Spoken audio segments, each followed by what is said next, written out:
The Alchemist. It's a story about a young shepherd named Santiago, who is able to find a treasure beyond his wildest dream and feeling of self-doubt.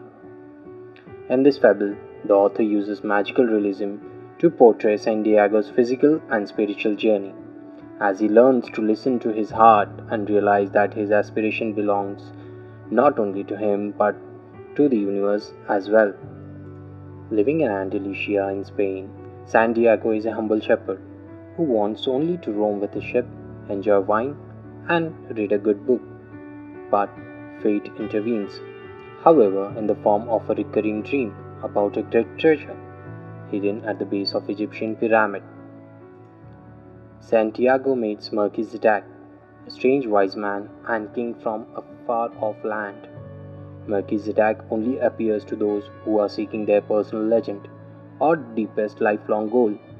This ambition comes from the soul of the world, which conspires to help everyone reach their deepest desire. Unfortunately, fear and routine often get in the way. Soon after meeting Melchizedek, Santiago decides to sell his flock and seek his treasure. Melchizedek gave Santiago two stones, a black stone called Urim, meaning yes, and a white stone called Thummim, means no. Santiago is to consult this if he cannot understand the omens. He set sail to Africa to seek his treasure and personal legend. Santiago's first day in Tangiers, Morocco. He is robbed and left completely alone. Unable to speak a single word of Arabic, Santiago plans giving up and turning around, but he remembers the word of the wise man and carries on. Eventually, he finds work at a crystal shop for 1 year, where he earns enough money to buy a new flock of sheep and return home. Instead, he joins a caravan crossing the desert to Egypt, thus moving closer to his dream. On the caravan, Santiago meets an Englishman who has come all the way to Africa to seek a renowned alchemist. His new travel companion carries two stones just like Santiago, and believes it's not accidental that two of them have met. Santiago finds the Englishman's idea to be similar to Melchizedek. They both speak of soul, of the world to which we are all connected. The Englishman reveals that the goal of alchemy is the masterwork, which includes a liquid called elixir of life and a solid called the philosopher's stone. When they finally arrived at the Al Fayoum's oasis, the home of the supposed alchemist, Santiago meets a beautiful girl named Fatima, with whom he immediately falls in love. He soon discovers that love, like the personal legend, comes directly from the soul of the world. While walking in the desert, Santiago had a vision of an upcoming battle. He rushed back to warn the elders at the oasis. The next day, 500 armed tribesmen entered the oasis, as Santiago has predicted. The men, duly warned, killed all the intruders. The chieftain of the oasis awarded Santiago 50 pieces of gold and offers him a position as a counselor. Santiago considers staying at the oasis with his newfound love Fatima instead of seeking the pyramids. Fatima, however, tells Santiago that she understands his need to realize his goal. The women of desert are proud of their men's freedom, she explains. This confuses Santiago, who is unable to separate love and control.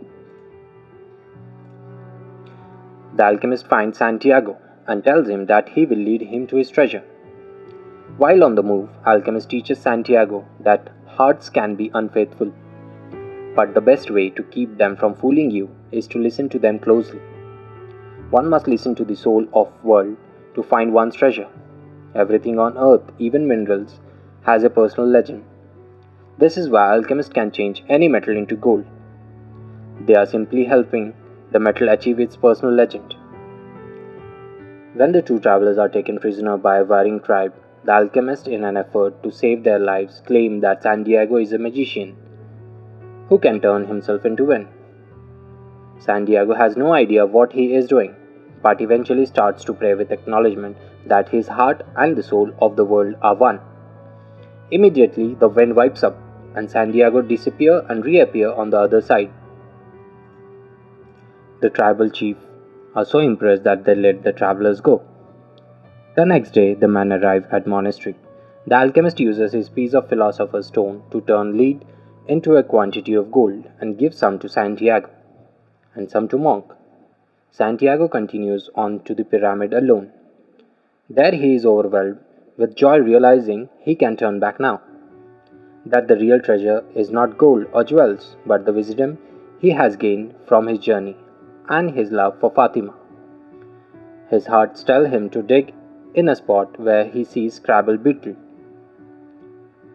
As he starts digging, robbers beat him savagely, taking all of his money. When Santiago tries to explain what he is doing, one of the men tells him that he is a fool. The robber explains to Santiago that he had a recurring dream too, depicting the same treasure, but the treasure was in Spain instead. He, however, was not stupid enough to go chasing after it. After the robbers leave, Santiago gets up, elate, realizing that the treasure was back in Spain the entire time. Back in Andalusia, Santiago digs a hole at the base of Sycamore tree where he first had his dream. He finds a trunk full of gold, just as the alchemist insisted that all of the secrets he holds are simple. So too was the treasure was always at home. Santiago returns to Fatima, confirming the alchemist's prophecy. And then he was able to achieve his personal legend and find his true love. What I have learned from the alchemist is it's the possibility of having a dream come true that makes life interesting.